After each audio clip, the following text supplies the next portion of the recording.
A nice bottle of bubbly often comes in handy when athletes celebrate a big win, and one competitor visiting Calgary today knows just how tough a race can be. As Gil Tucker shows us, even getting into the sport at all was an amazing accomplishment. Okay, come on, Dilly Willy. It's the great thing about heading out with your dog. Oh, hey! You just never know who you're going to run into. Good boy, look at that. For Paul and Barb, it's an encounter with an amazing adventurer. I'm going to Alaska.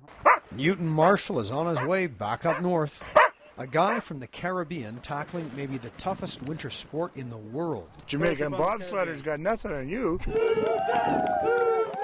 This Jamaican dog sledder is now training for another run at the Iditarod race, more than 1,600 kilometers across Alaska, almost 2 weeks out there on the trail in brutal conditions. 54 below. Yeah.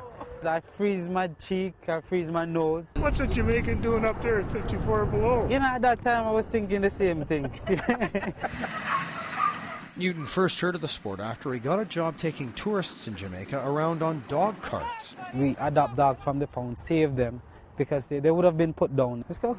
He's stopping off in Calgary to meet up again with local producer Eppo Erkes, who's making a documentary about Newton called Cool Mushings. He came from a poor background. He worked on sugarcane fields instead of going to school. So he never learned to read or write until he was about 22. And that's the part about it that's the most amazing. Coming from that to what he is now, he's an athlete. He's a professional athlete competing at a high level in the sport of dog sled.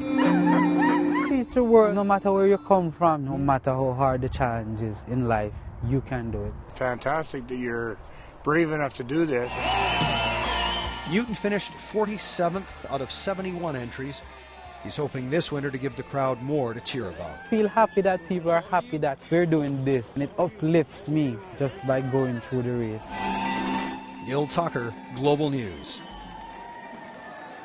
Newton will compete in several dog sled races leading up to the Iditarod next March. The documentary Cool Mushings should be available on DVD early in the new year. That's neat. That is a grueling race. Oh, absolutely. Yeah, it's tough.